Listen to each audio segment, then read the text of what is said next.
দুস্থ মানুষদের এত দুর্ভিক্ষ অবস্থা হতো না। এই মুহূর্তে সারা পৃথিবীতে 810 কোটি মানুষ বসবাস করছে, তার মধ্যে 100 কোটি মানুষ না খেয়ে অসহায় অবস্থায় দিন পার করছে। তাহলে আমাদের জাকাত টাকাগুলো যাচ্ছে কোথায়?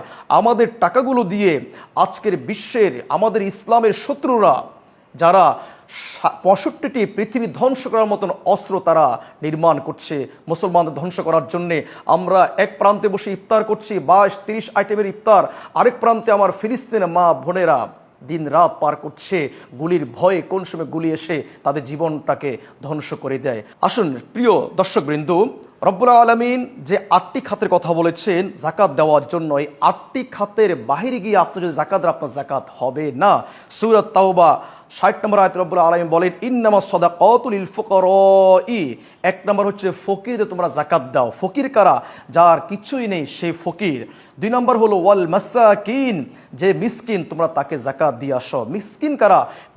মিসকিন হলো যার একদম কিছুই নেই, সে নিঃস্ব ব্যক্তি। আজকে আমাদের সমাজে অনেক ব্যক্তি দেখা যায় হাত পাততে পারে না, তবে সে দৈনিক চলাফেরা করতে পারে। এই সকল ব্যক্তিদের খুঁজে খুঁজে আপনারা তাদের ঘরে জাকাতের পান টাকা দিয়ে আসবেন। 3 নম্বর হলো আমিলিন, কর্মচারী যারা জাকাত কালেকশন করবে তারা জাকাত খেতে পারবে। 4 নম্বর হলো ওয়াল মুআল্লাফাতি কুলুবুহুম, ইসলামের প্রতি আকৃষ্ট অন্তরগুলা যারা ইসলাম গ্রহণ করলে, অমুসলিম যারা আছেন তারা ইসলাম গ্রহণ করবে, তাদেরকে বন্দোবস্ত করে দেওয়ার পিছনে ইসলামে জাকাতের টাকা পান খরচ করা যাবে। 5 নম্বর হলো ওয়াফির রিকাব, দাস মুক্তি করা। 6 নম্বর হলো ওয়াল গরিমিন, ঋণগ্রস্ত ব্যক্তি। আজকে আমাদের সমাজ দেখা যায় অনেক মানুষ ঋণগ্রস্ত অবস্থায় আছে, এই সকল ব্যক্তিকে আপনার জাকাতের টাকা দিয়ে আপনি তাকে ঋণ মুক্ত করতে পারেন।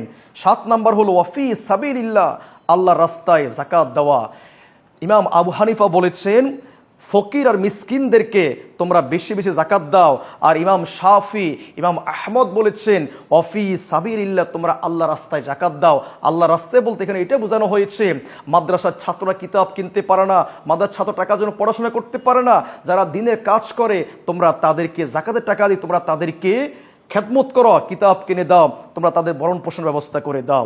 8 নম্বর হলো ওয়াবনিস সাবিল, যারা মুসাফির, সে ঢাকাতে 40টা বাড়ির মালিক, ফেনী শহরে আসা অবস্থায় তার সকল টাকা শেষ হয়ে গেল, ওই ব্যক্তিকে জাকাতের টাকা দেওয়া যাবে। এই 8টি খাতের বাহিরে আমি যদি জাকাত দিয়ে থাকি আমার আপনার জাকাত হবে না। কিন্তু রব্বুল আলামিন বলেন যারা জাকাত প্রতিষ্ঠা করবে, জাকাত ঠিকঠাক মতে আদায় করবে, রব্বুল আলামিন তাদের হাতে সমাজের, দেশের, রাষ্ট্রের ক্ষমতা তাদের হাতের মধ্যে দিবেন। রব্বুল আলামিন বলেন আল্লাযীনা